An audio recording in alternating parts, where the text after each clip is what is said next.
Walk into almost any independent boat repair shop in the southern United States, head past the service bays and look in the back corner. You will probably find a row of old two-stroke outboards that the mechanic has no intention of selling. He is not a collector and he is not feeling sentimental. What he is doing is making a quiet, calculated bet that these engines are about to become some of the most valuable machines on the water. Today, we are going to look at exactly why your mechanic's hoarding is smarter than you might think. It usually starts the same way. You take your boat in for a service, and while you are waiting, you notice a separate storage building or a shipping container behind the fence, or just a back corner stacked with outboards under tarps. Yamaha V4 motors from the 1990s, Johnson and Evinrude 3-cylinder engines from the 1980s, Mercury inline-sixes with oil injection. Ask the mechanic about them and you get a short answer and a slightly guarded look, the look of a man who has thought about this more than he wants to explain. These are not project boats waiting for owners. They are not trade-ins he forgot to sell. Instead, they are a deliberate stockpile, and the mechanic can usually tell you the compression numbers on every one of them from memory. One man described inheriting roughly 200 motors from an uncle who simply believed you could never have too many spares. That spare motor instinct has quietly turned into a strategy. So the hoard is real and it is deliberate. Now the obvious question. Why these engines in particular? Start with how a two-stroke actually works, because the difference is simpler than people think. A two-stroke engine fires on every single turn of the crankshaft. A four-stroke fires only on every second turn. That means a two-stroke produces roughly twice the power impulses for the same number of engine rotations, which is a bit like having a drummer who hits the drum on every beat instead of every other one. The result of all those extra power strokes is a genuinely better power-to-weight ratio. An old carbureted two-stroke makes more horsepower for its size and weight than a four-stroke of similar output. And, on a small skiff or a center console, that weight-saving matters. Less weight on the transom means a shallower draft, a faster hole shot, and a hull that is not dragging extra mass through every wave. But here is the part the mechanics will tell you if you push them. The weight is a nice bonus. It is not the reason they are hoarding. The real reason is what is missing from inside the engine. Open up a modern outboard and you find a small computer running the show. There are oxygen sensors, throttle position sensors, pressure sensors, and knock sensors, all feeding an electronic control unit, often paired with a throttle-by-wire system, and, increasingly, a cellular connection quietly reporting the engine back to the manufacturer. A pre-2000 carbureted two-stroke has essentially none of that. No computer, no sensors, no software, no firmware updates, no diagnostic laptop required to read why it will not start. What it has is a powerhead, a carburetor, an ignition system, a lower unit full of gears, and a starter. That is the entire machine. Every part of it can be checked with a compression gauge, a spark tester, a multimeter, and a decent pair of eyes. And every part can be replaced by the owner or any independent mechanic with a manual and an ordinary toolbox. That simplicity, as we are about to see, is the whole bet. Here is the thing you have to understand about a modern outboard failure. When a sensor fails or a fault code appears on a new engine, the boat does not always tell you what is wrong in plain language. It tells the computer, and reading what the computer knows often requires proprietary diagnostic software and, in some cases, a dealer technician with a laptop authorized by the manufacturer. You can stand right next to your own engine, holding your own tools, and still not be allowed to see what it is thinking. For a working mechanic, that is not a small annoyance. It is a fundamental change in who actually controls the machine. An independent shop that has fixed outboards for 30 years can suddenly be locked out of a repair, not because the job is hard, but because the software says no. The part might be sitting right there on the shelf, and the skill is absolutely there, but the permission is not. And permission, it turns out, is something a corporation can withhold, charge a subscription for, or simply stop offering the day it decides your engine is too old to support. The old two-stroke has no such gatekeeper. There is nothing to lock because there is no software to do the locking. A 1994 Outboard cannot be cut off from support by a firmware decision made in a boardroom because it never depended on that support in the first place. Think of the difference between a house key and a hotel keycard. A metal key works for as long as the door exists, while the keycard works only until somebody at a front desk switches it off. The carbureted two-stroke is the metal key. Whatever happens to the company that built it, the engine still opens for whoever holds the tools. This is the heart of what the mechanics are protecting. They are not really hoarding engines at all. What they are hoarding is the right to fix engines, the right to open something they own, understand it completely, and repair it without asking anyone for a key. To a man whose whole living is built on being able to fix things, that right is worth more than any showroom motor, and he can see it slowly disappearing. So that is the principle. Now let us look at the specific engines the mechanics actually want and why. The most wanted engine of all is the Yamaha V4 two-stroke. The carbureted 115 and 130 horsepower motors built from the late 1980s into the early 2000s. These engines were built with a kind of over-engineering that a modern accountant would never sign off on, more metal and more margin than the job strictly required. The stories around them have become almost folklore. One boater on the Hull Truth forum described spending 2 years actively trying to kill his 1994 Yamaha 130. He clipped the rev limiter wire, ran it far harder than the manual allowed, and on one occasion held it flat out for 30 miles, turned the boat around and ran it flat out for 30 more. The engine simply refused to die. These Yamahas routinely log 2,000 to 3,000 hours on little more than spark plugs, lower unit oil, water pump impellers, and clean fuel. Next on the list is the Johnson & Evinrude 3-cylinder 70 horsepower, built by OMC from the late 1960s through to around 2001. It used a loop-charge design that was efficient and famously tough, and it is widely called one of the most bulletproof small outboards ever mass-produced. Owners talk about running them for 20 years on almost nothing, one describing a 1975 Johnson Seahorse that needed only spark plugs and a single power pack across more than 2 decades of use, and that started first pull after sitting for months because the owner simply ran the carburetor dry after each trip.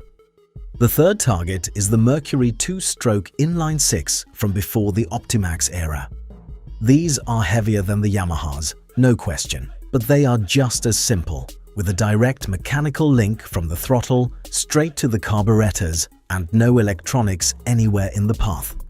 Mercury built these in enormous numbers, so parts are everywhere and cheap, and a complete powerhead rebuild on one can cost less than a single diagnostics session on a modern computer-controlled 4-stroke. 3 different engines, 3 different brands, but the mechanics want them all for exactly the same reason. Here is the part that explains the urgency, because a hoard only makes sense if the thing you are hoarding is running out. And the carbureted two-stroke genuinely is. The reason goes back to the United States Environmental Protection Agency, which in 1996 finalized the first ever emissions rules for marine engines, with the standards phasing in from 1998 and reaching their full target around 2006. It is worth being precise about what those rules did, because it is often described wrongly. They did not ban the two-stroke outright. What they set was a tough fleet average emissions target, and a traditional carbureted two-stroke simply could not meet it, because by its basic design, it allows a real share of its fuel and oil to pass straight through unburned. To survive the new standard, manufacturers moved to cleaner direct injection two-strokes and to 4-strokes, and the simple carbureted two-stroke quietly stopped being built for the American market. You can still find them manufactured for countries with looser rules, but you cannot buy a new one in the United States. There is a genuine irony buried in this. Evinrude went on to build a direct injection two-stroke, the E-Tech, that was clean enough to win an actual Clean Air Award from the EPA itself. The two-stroke, in other words, was eventually made clean. And then, in 2020, the parent company shut the entire Evinrude brand down anyway, as a corporate restructuring decision rather than a regulatory one. So the supply of simple carbureted two-strokes in America is now permanently fixed. No new ones are coming, ever. And every year, a slice of the survivors is lost to accidents, to neglect, or to owners who scrap them without understanding what they are throwing away. The pool only shrinks, and the mechanics know it. Put a fixed supply against rising demand, and you get the one thing almost no engine ever does. It appreciates. A clean, low-hour, carbureted two-stroke in the 90 to 115 horsepower range is now genuinely gaining value, and sellers on forums and online marketplaces routinely ask well above the old book value for a good one, while informed buyers pay it without much argument. That old book value, the depreciation guide number, has quietly become close to meaningless here because it is built on a formula that assumes every engine marches steadily downward in worth. A well-kept two-stroke does the opposite. It is one of the very few engines in the marine world that an owner can buy, use for years, and still sell for as much as they paid or more. Think about how strange that is. Almost everything with an engine in it, from a car to a lawnmower to a new outboard, loses value the moment you use it, the way a new phone is worth less the second you open the box. The old two-stroke quietly broke that rule. For a mechanic watching the market closely, that is not nostalgia. It is simply a sound asset sitting under a tarp in the back room, gaining a little value with every season that passes, and a far better store of money than most of what a bank would offer him. Now compare that to what happens when a modern four-stroke reaches the end of its life. The repair economics of a failed four-stroke are brutal, and they quietly make the two-stroke look even better. Many modern four-strokes use plated cylinder bores or cast-in liners, which cannot simply be bored out and re-sleeved the way an old two-stroke cylinder can. When the powerhead of one of these engines fails badly, the owner is often looking at a remanufactured powerhead costing somewhere in the thousands, sometimes a very large number of thousands. Faced with that bill, a lot of owners do the cold maths, strip the lower unit for parts, scrap the rest, and simply buy new. Every time that happens, another four-stroke is removed from the used market, while the simple two-stroke beside it, the one that can always be rebuilt rather than written off, looks better by comparison. A two-stroke rarely reaches a point where repair stops making sense. A four-stroke can hit that point the moment one expensive component lets go. The mechanics have watched this play out, engine after engine, for years. It is a large part of why their back room looks the way it does, so the case is clear. The only question left is how an ordinary boat owner can do the same thing. If you want to follow the same strategy, the method is simple. You are looking for a carbureted two-stroke from roughly 1985 to 2005, something with analog needle gauges rather than a touchscreen and a plain key or pull cord rather than a fly-by-wire throttle. A Yamaha 90, 115 or 130, a Johnson or Evinrude 70, or a Mercury inline-six are all the right hunting ground. When you find one, do 4 simple checks before any money changes hands. Run a compression test and look for even readings across every cylinder within about 10 pounds per square inch of each other. Check the lower unit oil for any sign of water, which shows up as a milky color. Pull the spark plugs and check for a consistent color. Then run the engine on muffs or in a tank and listen for a smooth, idle and clean acceleration. If it passes those 4 checks, it is worth buying, and you will usually pay between $1,500 and $5,000 depending on power and condition, often less than a year of dealer servicing on a new 4-stroke. Then you do what every smart mechanic does. Fresh lower unit oil, a new water pump impeller, fresh plugs, and a clean or rebuilt set of carburetors. After that, you bolt it onto the transom, knowing the engine answers to you and nobody else. No software updates, no dealer appointments, no subscription, and no permission required to fix what you own. So that is why your mechanic is hoarding old two-strokes, not because they are cheap, although they often are, not because he is sentimental, although he might be. He is hoarding them because he has done the maths. The simple carbureted two-stroke is, in his view, the last generation of marine engine a person can fully own, fully understand, and fully repair without asking a corporation for permission.